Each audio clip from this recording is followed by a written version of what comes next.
Hi everyone, it's time for a live Q&A. Oh my gosh, I'm so excited. Sonia Odette here, and it is time to do our live Q&A that I've been talking about. You guys have sent in lots of questions. We got most of the questions were posted in the thread in this group, and I know some people will start popping on in the live video, but you might be watching this on the replay. So whatever the case, hello, thank you for joining, thank you for watching this. I'm so excited. This is our first live Q&A, and I've done lots of live videos before, but it was usually for my other group that I have that's for writing tips. So this is brand new for me. Oh my gosh, I'm going to talk about, writing and the trilogy, the Lela Trilogy. I usually talk about writing in the other group and stuff too, but this is different because you guys are readers, and some of you I think are also fellow writers, but this is just a new fun thing, and I'm super excited. Oh my gosh. Okay, so instead of rambling, I'm kind of a rambler. I guess I'll just get into the questions, and if any of you pop on while you're live, go ahead and pop in your questions into the chat box. And even if you're watching this on replay and you're thinking of some other questions while you're watching this, feel free to pop them in and I will answer them in the chat. Or if you want to email me some questions, you're like, oh, that would have been cool to have her answer, feel free to pop me some more questions in any way that you want, and I'll answer those also. But let's get into the live questions that we received. All right, I'm so excited. I'm kind of nervous. As you can tell, I'm kind of goofy about this. Anyways, first question. The first question came from Sharon, and she asked, what was the biggest step you took or change you had to make to turn writing a novel from a dream to a reality? And this is a really good question because I did have to make a lot of changes and take some really important steps to make this happen. So I would say, first, let me give you some backstory. Sharon actually knows the backstory. She knows that I started writing this a long time ago, and she was actually one of my very first readers of the unfinished draft. Because I had a couple people who I would email out my chapters one at a time, or the progress I already had, and she actually read one of the earlier drafts before it was even finished. So she knows the journey that I've been through.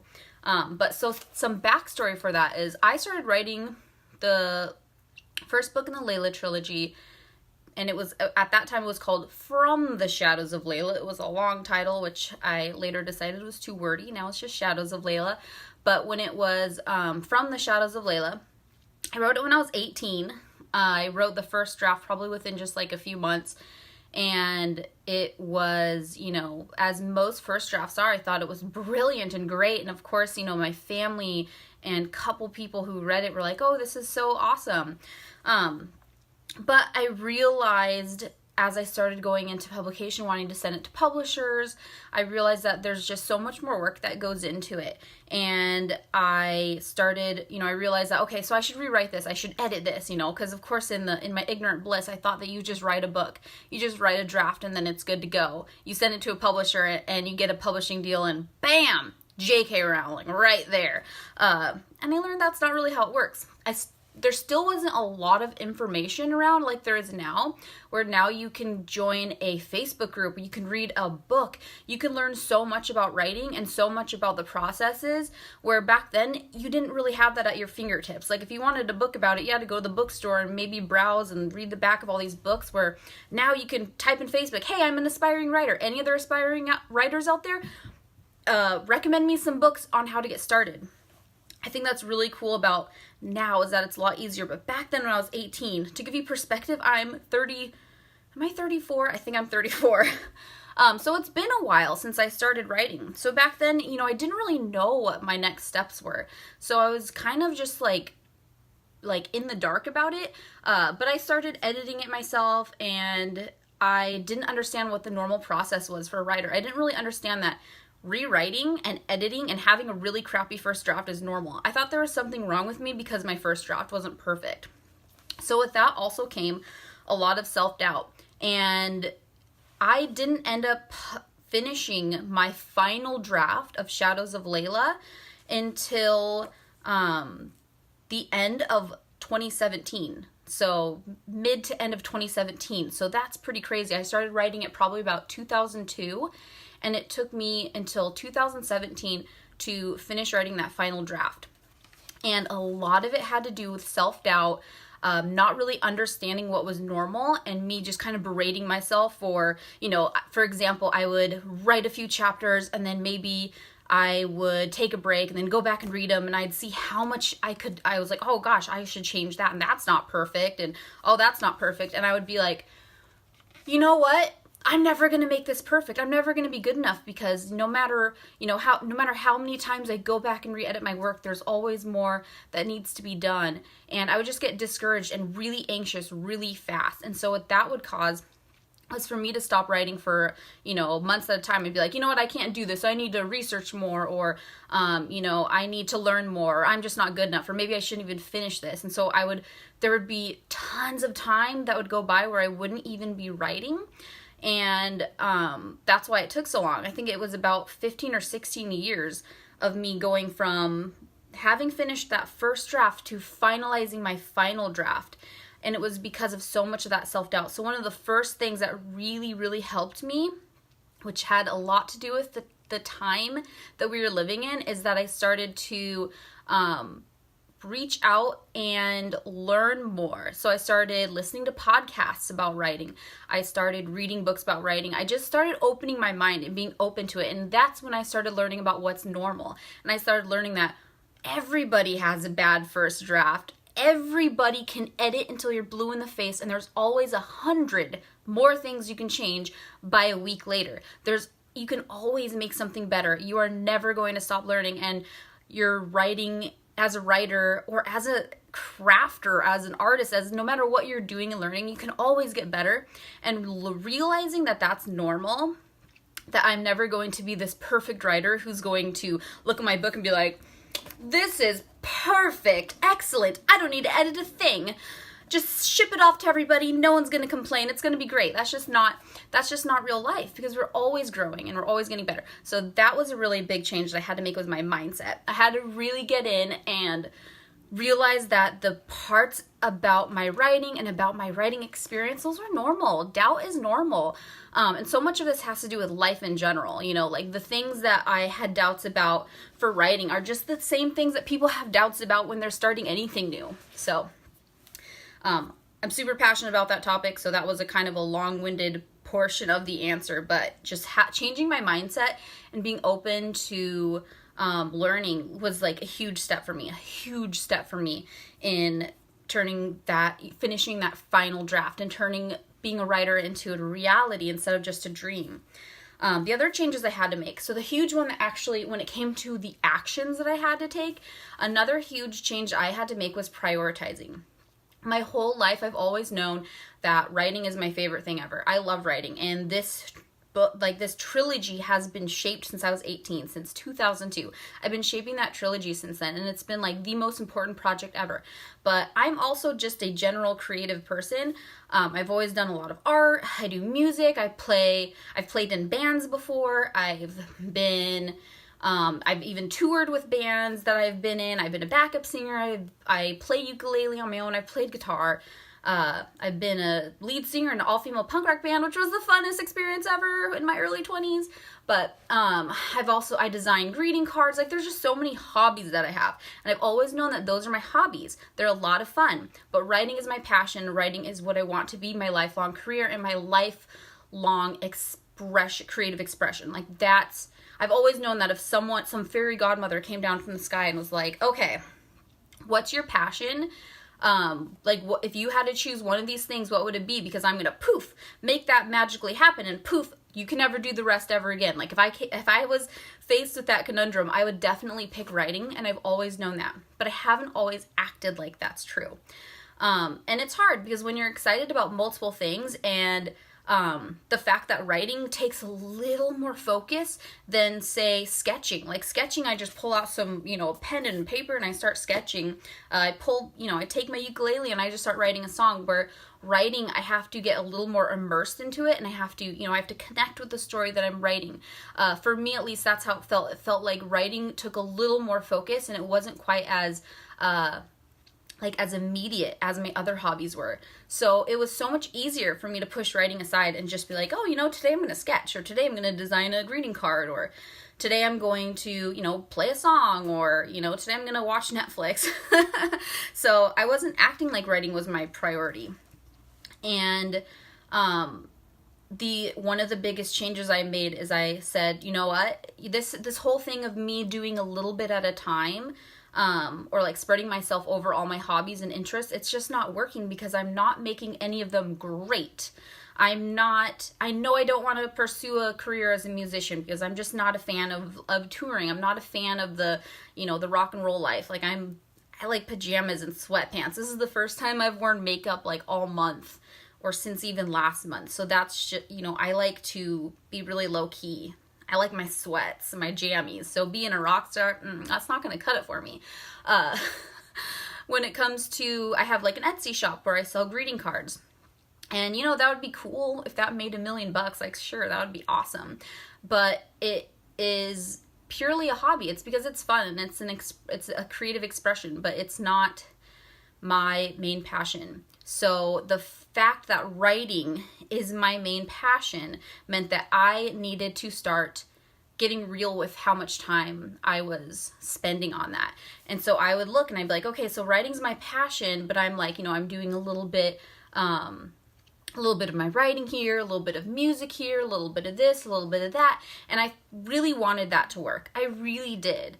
And I know I've seen a lot of other people struggle with this in anything else that they're doing in life. They're like, well, I really just want to do all these things a little bit. And you know what? Maybe some people make it work, but for me, it wasn't working. It wasn't working for me to do all of these things at the same time, because the thing that was most important to me was getting the least amount of attention.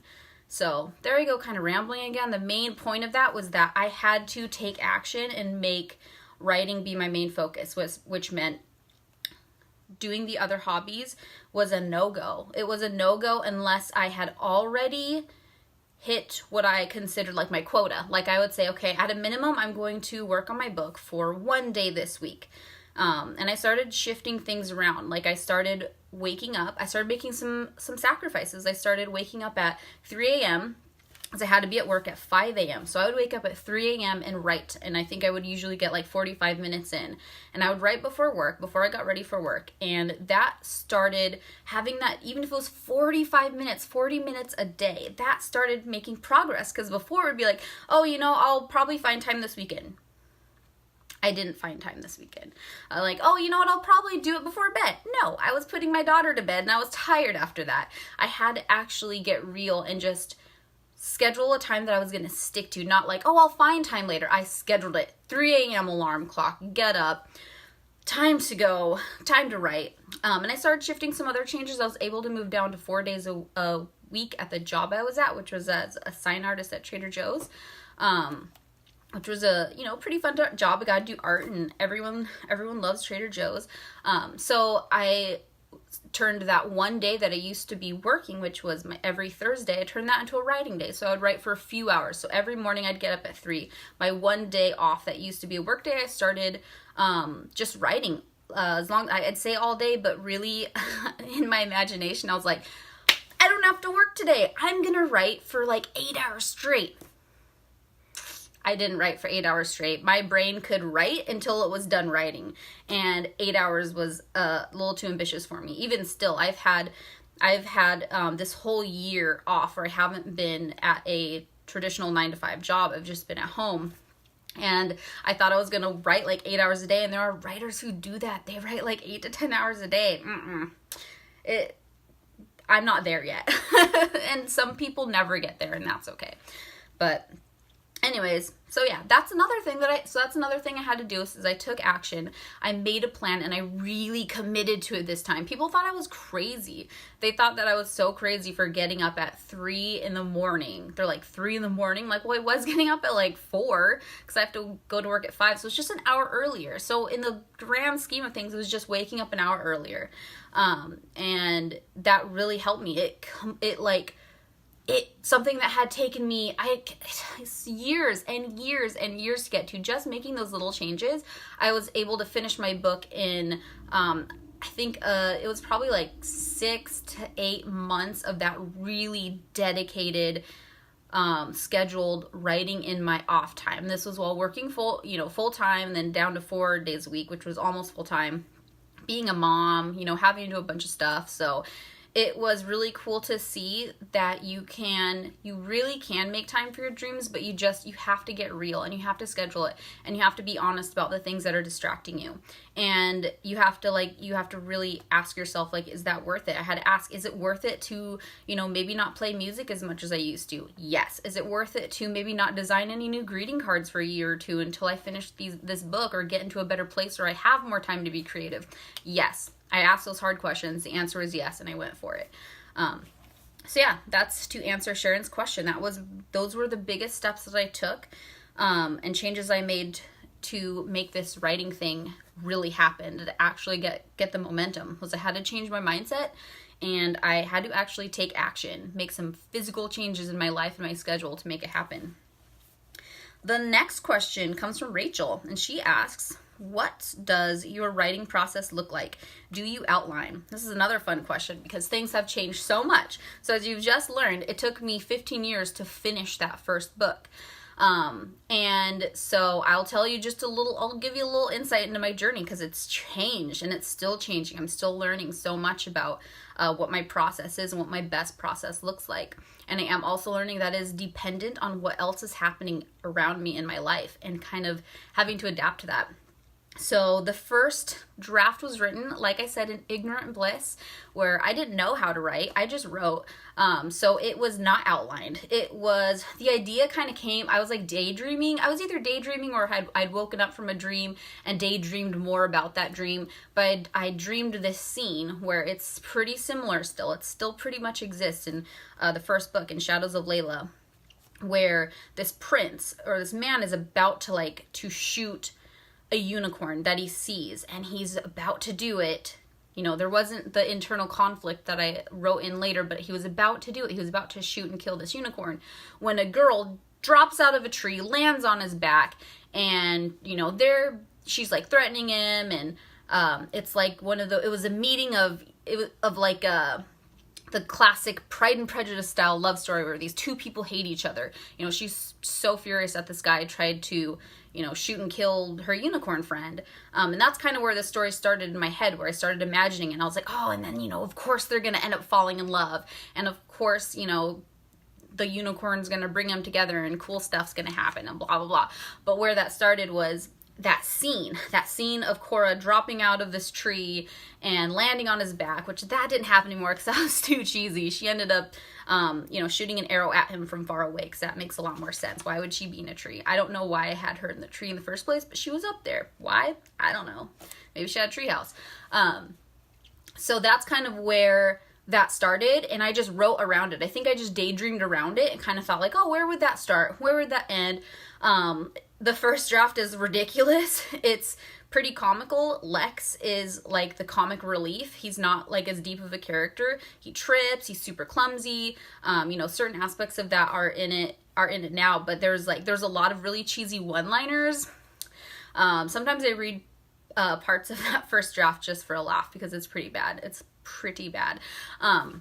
So anyways, that wasn't outlined. It was just pantsed. Like I just wrote by the seat of my pants. I just, it didn't occur to me that there was any other way. I just wrote this story from beginning to end, got it out of my head.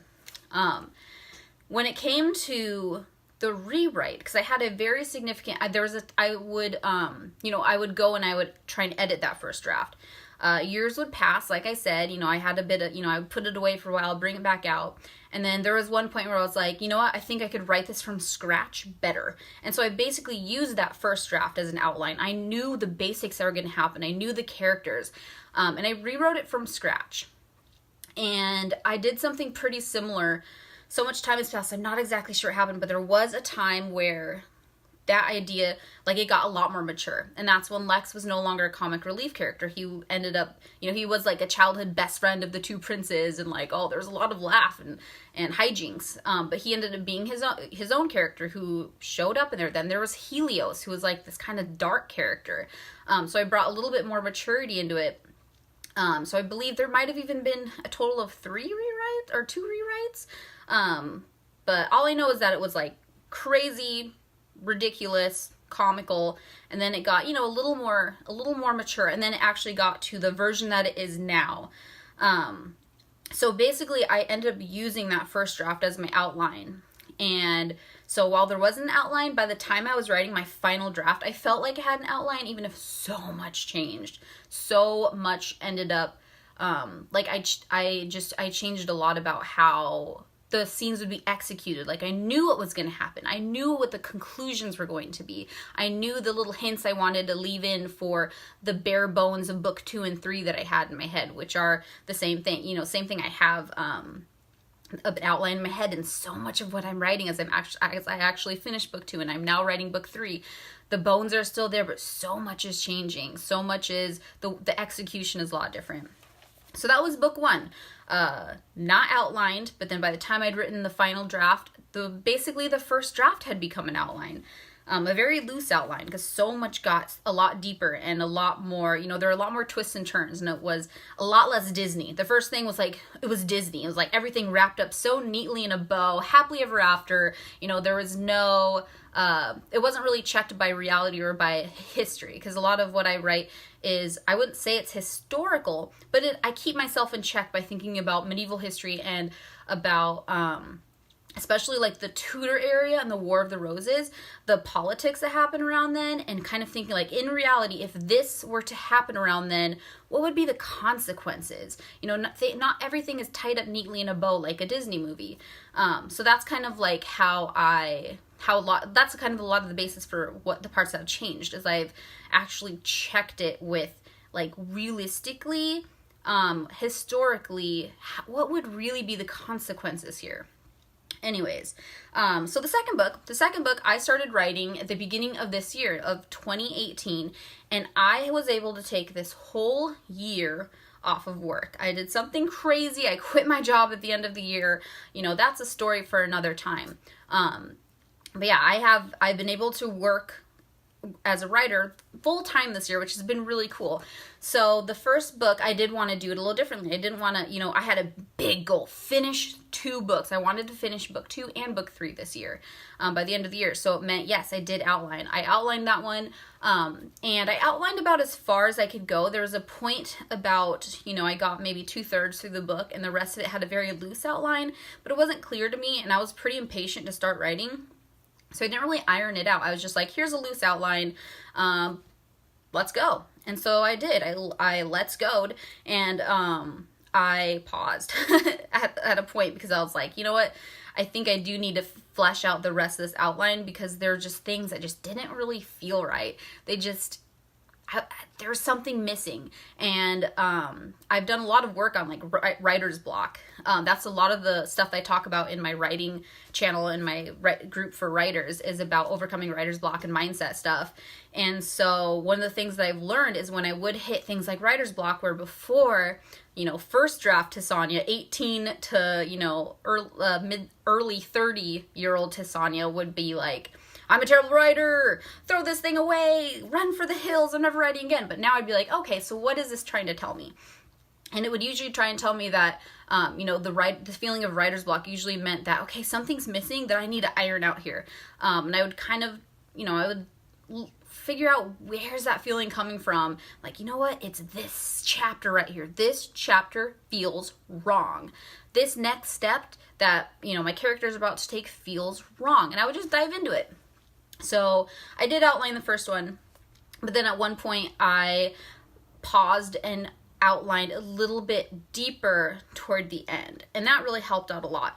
So I was really impatient to start writing, so I didn't take I outlined as far as my brain wanted to go, and I was kind of like, yeah, I know the basics of what happens here, but so yeah, I kind of outlined twice on that one. But it went really well, because that book only took 3 months to write. Woo! 15 years for the first book, 3 months for the second book. That was great timing. For book 3, I was coming across I was like, okay, so what do I do for this one? What have I learned already? I've learned that I don't just want to pants it, because that'll take 15 years. I learned that outlining really helps, but I really like the fact that I actually outlined it pretty deep. So I said, well, this time I'm going to outline it really deep from beginning to end before I start writing. And so I did that for book 3. And I think it's really, really helpful. You know, I spent a lot more time outlining that one, like weeks and weeks. Whereas I think book 2, I just outlined maybe for like a week or two, a couple hours here and there. But yeah, I spent a lot of time, good few weeks outlining book 3 because I realized that summer was coming up. My daughter was going to be home. I'm actually starting school on Tuesday, which is crazy. I'm going to be in school, full-time school for the rest of the year. So I'm going to go back to my my really thorough planning of when my writing time is going to be. So I'm glad I've already learned those lessons because I'm going to have to apply them going forward here. So that is, I think, outlining book 3 as thoroughly as I could. You know, I asked a lot of hard questions and I would just study these questions. I'd be like, well, what happens here? What does Taryn do? What does Taryn do? For the longest time, I didn't understand Taryn's point for book 3. I'm like, what is he doing? I know what Marilyn is doing. I know what Cora is doing. I didn't really know what Laralus was doing either. And I was just like, I would just ask myself that. I'm like, what are they doing? Why are they doing it? You know, what's their mindset in this book? And I would just keep asking that and filling in the spots in my outline until all those questions were answered, until I didn't really have any more questions that were just gonna, because if I did that, if I had done what I did the first book where I left the questions open and didn't answer them, it was like, I'll get there when I get there, then I knew I was gonna have to pause. And because my writing time is going to be, and has been over the summer since my daughter's been home, a little more restricted than before, I knew that it would really set me back if I had to spend weeks and weeks trying to finish my outline and fill in all these holes that I hadn't figured out. So that's what I've done for book 3. I've outlined it really thoroughly. I can't say that I'm still not stumped. Sometimes I'll go to write a chapter and I'm like, no, it's just not right. Something's missing here. And I'll allow myself to figure it out, to kind of think it through and work it out. But that's what has worked for me. And it's so, like I said earlier, is that a lot of it's dependent on what's happening. A lot of my choices for how I outline and how I write is dependent on my schedule. What kind of things are happening around me? Is my daughter home for their summer? Oh my gosh, I had no idea it was going to be so hard to write with my child home for the summer. You know, her standing over my shoulder and kind of like reading the scenes. I was writing a pretty romantic, a little bit of a steamy scene. As you guys know, my books are relatively clean.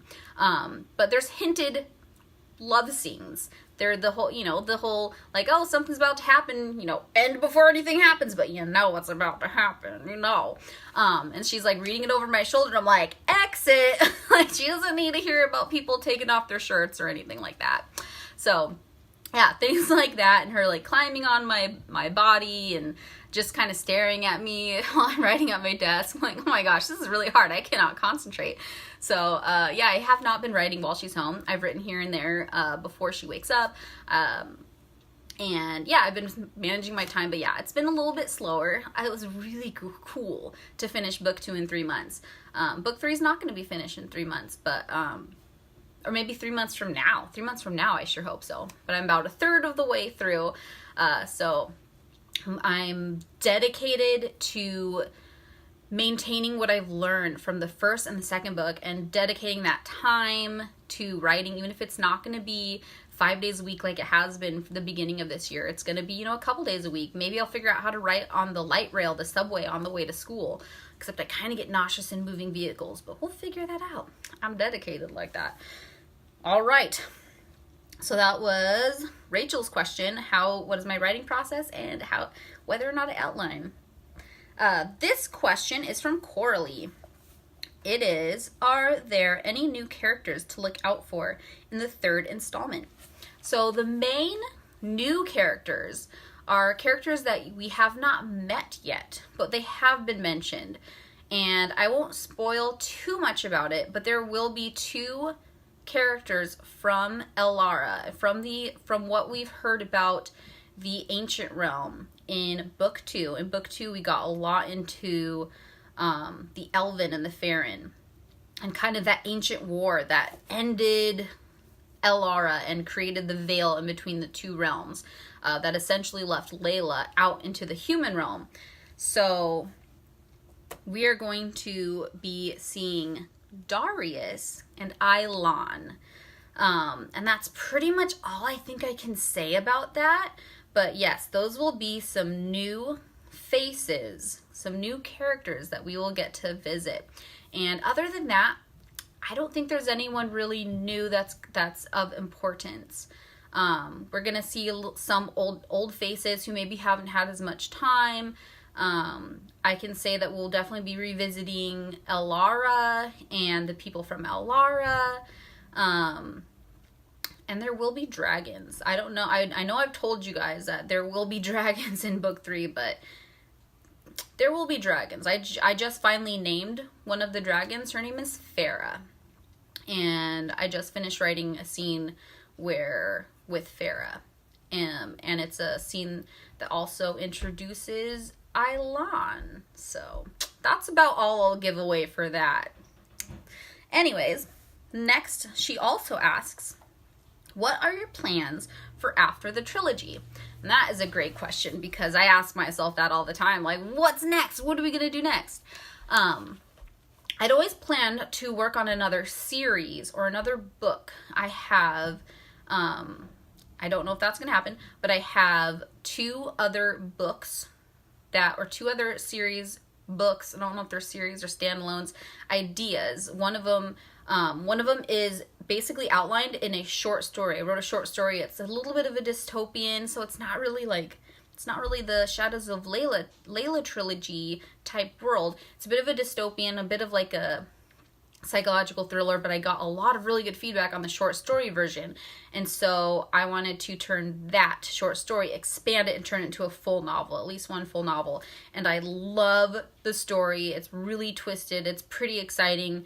And so I've always been really excited to do that, but my heart also loves fantasy and wants to keep writing fantasy for as long as possible. So while that story, it's called Twisting Minds, the short story version is called Twisting Minds, and I believe the novel will be called that as well.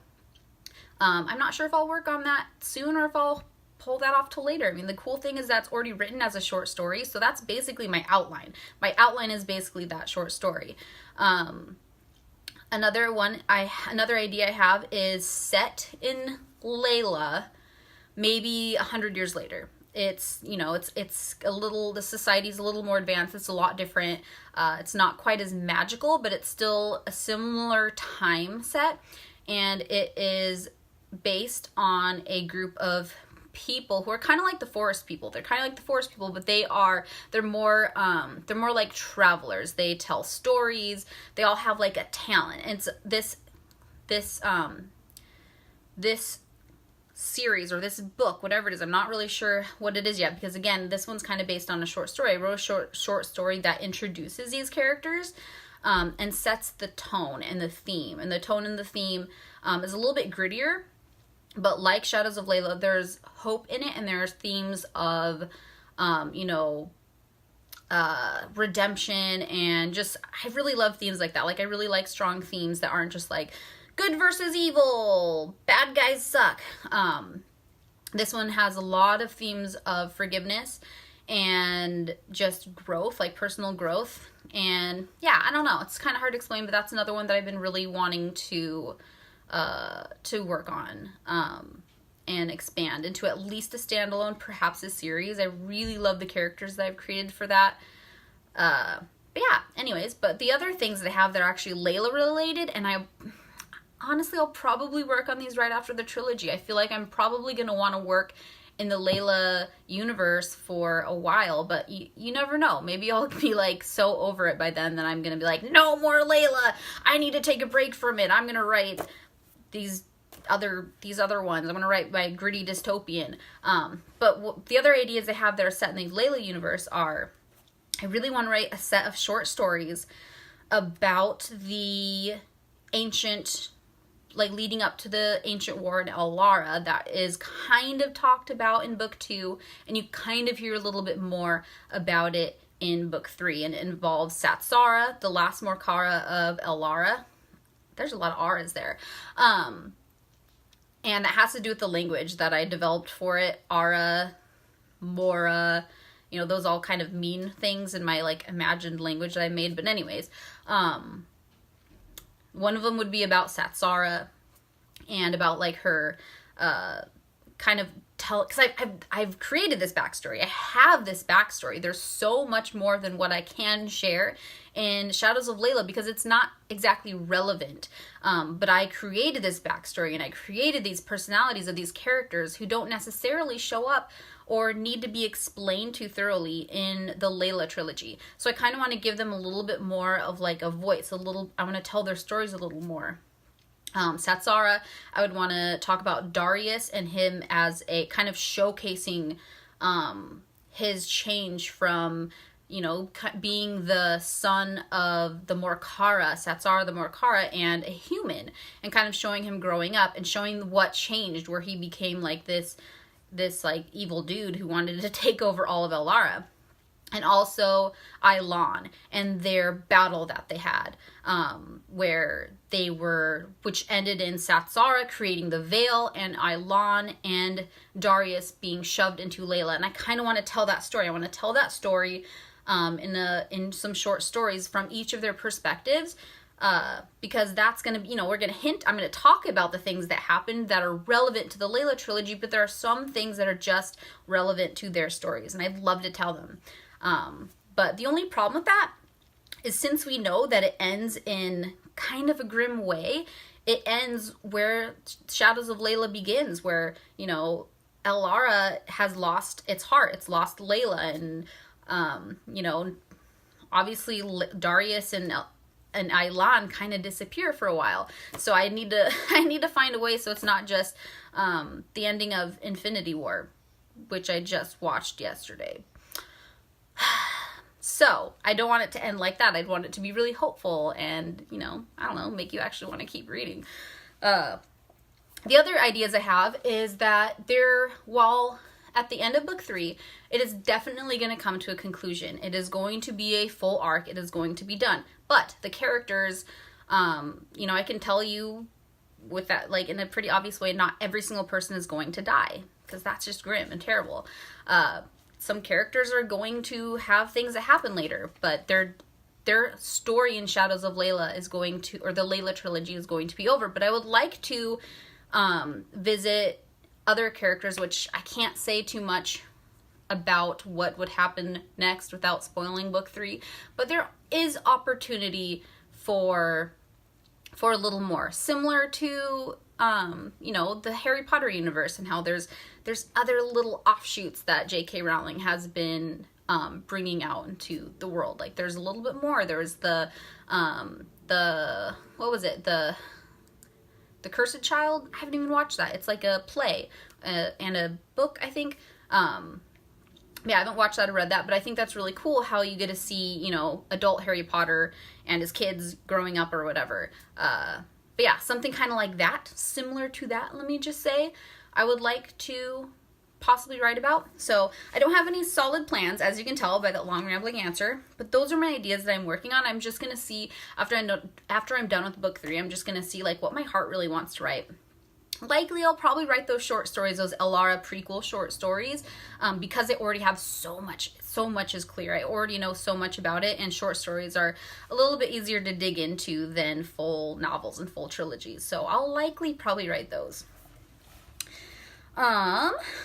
Lastly, we have some questions from, I will pronounce your name as Leila, because every time I see it written, it's Legjla. I just pronounce it Leila. And I know you said that is your nickname, or that is what you're called. So I hope I'm not pronouncing your name wrong. I just call you Leila because it's Shadows of Layla. Anyways, Leila's first question is, what's your favorite part to write? Gosh, there's just so much I love about writing. One of the most unexpected things about writing that I enjoyed was writing Marillo. She is such a, I wouldn't say she's a dark character, but she's very complicated. And, I love writing Cora. Cora is kind of like this bright light. And yeah, she does have some issues, and a little bit more of them are starting to show in book 3. Like, she starts to show a little bit of, some things internal things that she's dealing with. But she's such she's a little bit more of she's an easy character to write. She's like the classic good guy, basically. And Marillo is there's this trope that I really love. I really like characters where kind of I wouldn't say the villain, but sometimes they can be a villain, like Loki.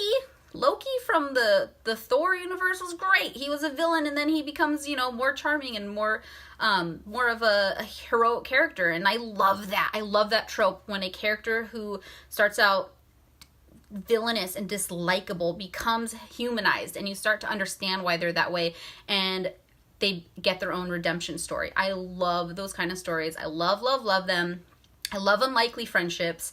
I love when like enemies end up liking each other, either as friends or even in romantic relationship stories. Like, that's why I loved Pride and Prejudice. Oh my God. That great story of like where two adversaries end up learning so much more about each other and they become friends. Like, those kind of stories are great, and that's something that I didn't expect to love about writing Marilow. I like writing her as being a bit of a more complicated character. Even as she's grown from book 1 to book 2, she's still not perfect. She revealed something really big in book 1. She revealed her feelings and told the truth about her past to Laralus, but she didn't automatically become this angel. She's still bratty, and because that's real. That's her personality. She doesn't necessarily realize about herself because it's just intrinsically her. She's kind of snooty. She's kind of bratty.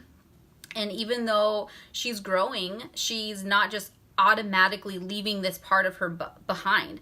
And I feel like that's real. Like, when you grow and you become a better person, yeah, you start acting different, you start thinking different, but there are still parts of you that are going to be there. And that's kind of what I like about writing Marilow.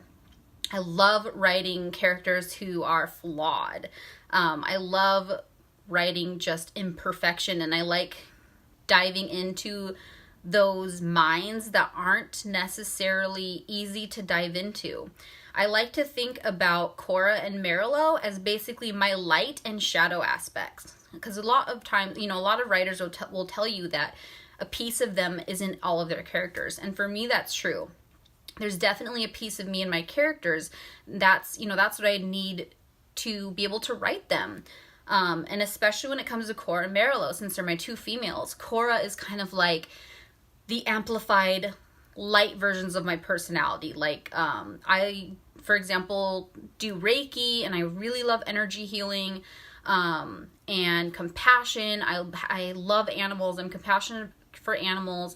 And so a lot of those things are in Cora's personality. She's an empath. She's a magical empath, but, I have empathic qualities on, my own not quite magical scale. So there's a lot of her when I write about her, I'm basically bringing like my light. Like, if I was a magical person, what would I be like? If I was this magical, super awesome, strong, badass chick, what would I be like? And then for Marilow, I think, well, like, if I was not that, if I was, what are my shadow sides? What are the shadow qualities of me? Maybe I'm kind of selfish, and I amplify that. And, manipulative. And these are things that can be kind of hard to admit about yourselves, but for a writer, I think it's really important, especially when you are writing a character who's a little grittier, is not to be afraid of looking at, your shadow aspects. We're not all just good or bad people. We have aspects of, even if you have to look back into your childhood and be like, oh, well, I was such a snooty brat when I was a kid. Sure, bring that out.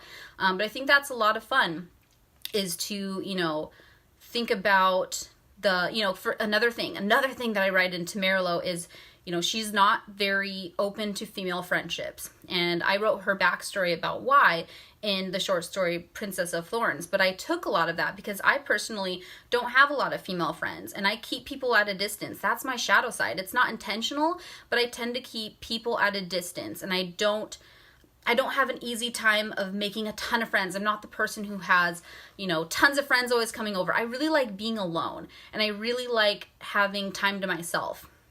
And so that is another aspect. That's kind of a shadow side, is I tend to be a little isolated, and I push people away, and I wrote that into Marilow. So yeah, that's one of the things that was probably one of the most surprising favorite things about writing, is writing the flaws, writing flawed characters, and being able to put some aspects of myself into them. She also asks, will we ever again see Mordecai? After book 2, no. Mordecai, and it was pretty surprising when he came back in book 2, because at the end of book 1, everyone sees him die. You see him die at the end of Center Point Rock, or at the end of the battle. But then he comes back, there's the crystal, there's a tether.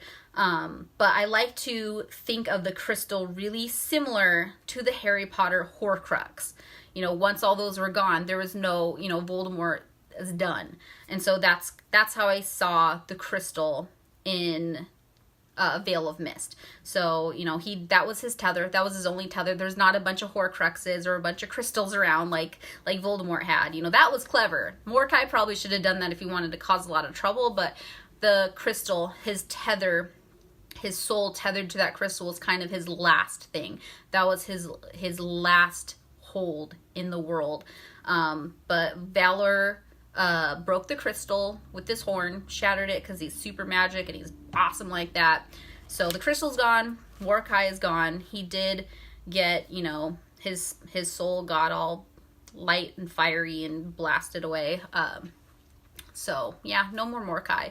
But we will see basically his legacy, why he was doing what he was doing, in the form of the villain that is in book 3. So, we learned a lot about, in Veil of Mist, we learned a lot about why Mordecai did what he did, why he wanted the power of the Morcaius. A lot of it had to do with Amelia. He felt like a lot of guilt over what happened to Amelia, and he wanted to bring her back.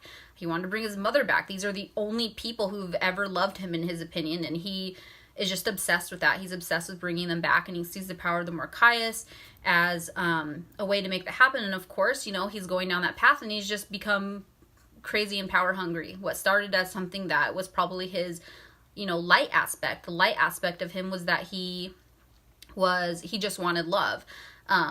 And so that drove him, but it drove him just way into darkness. So, we got to see a little bit of the why. We got to learn the hint that he's actually, he was doing all that initially for his father, but then ended up trying to just take over his father's mission for himself. So we still know that he was working for someone else. And so that is kind of what's going to be in book 3. But Mordecai himself is no more. Bye, Mordecai. She asks also, how much time did it take to imagine the whole world of Layla? Yeah, it took a long time. Like I said, when I first made it, it was kind of just, when I first wrote the first draft, it was pretty basic, but I didn't really put a lot of world building into it. I just thought like, oh yeah, there's a kingdom here. This is what the country's called. And we're not going to call them countries. We're going to call them lands. But so much of the stuff had developed over time, especially this past year, as I started writing book 2 and book 3 and kind of finalized the world building in book 1. So a lot of that world building has happened, even though, it was put in place and kind of started from the beginning of my first draft. But there's a lot of things I didn't work on. Like there are things that were like, okay, these are details I can figure out later. Like I didn't really think about what the other countries were going to be called. I didn't really think about, I still don't know what the oceans are called. I haven't needed to. So there's a lot of stuff like that where I haven't world built everything. I've world built what's important to the story and some stuff beyond that.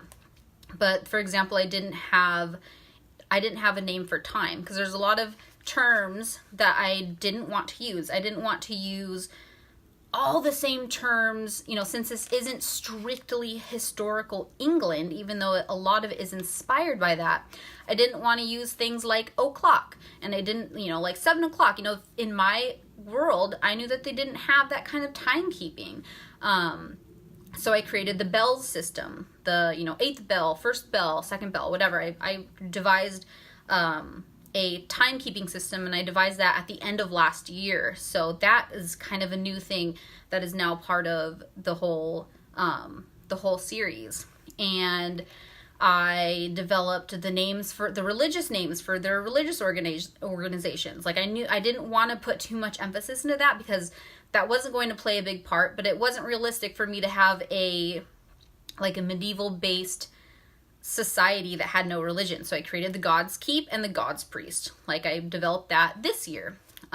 So a lot of the world building, those little details that maybe, you could leave them out, but they make it so much more of a richer world that you can, like when you have those things that are similar to what we're already used to or what we already know about our world or the countries that we understand the history about, when you have terms that you can kind of relate that to, I feel like that makes a lot richer world building. And so a lot of that happened this year. So I would say it's taken a full 16 years to develop the world. And there's a lot that I'm still going to develop in book 3. That's a little bit more about the expanded world, because there's more countries that we haven't visited, because Leila is a country, and we call them lands. I don't use the words country or continent or city state. I just use kingdoms and I use lands in this universe world that I've created. But it's kind of isolated. Like even Helios would make fun of Leila, or the people of Leila. Like he made fun of Terran, saying like, "Oh, our countries are or our kingdoms are bigger than your entire land of Leila. Like you're so small and tiny." So Leila is relatively isolated when it comes to the rest of the world. It's small. It has been very peaceful, but by the time we get to book 3, there are a couple other kingdoms that they're going to be dealing with, and so I am finishing up a little more world building there. And I've done a lot of more world building when it comes to the pre-Layla times, the Elara times. There's a lot of world building that happens there. So it's taken a full long time to imagine this world, and it is still going, but I feel like it's pretty well developed by now. By the time I finished the first book and started working on the second book and kind of tying things together, tying up loose ends, I felt like the world was pretty strong by then. And our last question is, why is it called Layla? The funniest thing is ever since this book has been published, I've met so many Laylas, and a lot of them are spelled the exact same way as the book, L-E-L-A. There's also been a bunch that are different spellings, L-A-Y-L-A. My friend's dog's name is Layla. And the funny thing is that I created that name when I first wrote the first draft, and I didn't really hear it that much. It didn't seem like a super common word, and I honestly have no idea why I chose it. I have no idea why I chose that name. I guess a lot of the names that I create, many of them kind of just come out. They just come out and that's the name. Taryn, Laralis, Cora, Marillo, and Layla were all just, and I think Verdian, nope, he had a different name. Those main characters, they just came out. And, the name Layla, Mina, Sele, Caro did get different spelling by the time I published the first book. But those names all just came out and they stuck. And I don't know why. I made no conscious effort to create those names. So I don't have a great answer for that. But all I can say is that I've met so many people with the name Layla. So it's been really cool because it's kind of brought me to meeting these new people who are like, I've never seen my name on anything before. This is so cool. I'm like, I've never seen my name on anything either because it's Tessania. At the very least, sometimes I get Tess.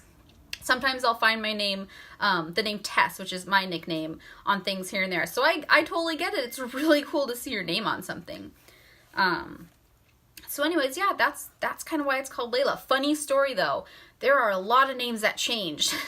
Valor, the unicorn, has been changed so many times. His very first name was Melora, and it was Mallorea. And I don't know why I chose that. It was a terrible name. And I was like, oh, that's too close to Marillo. People are going to read this and they're not going to know whether they're reading about Marillo or Melora.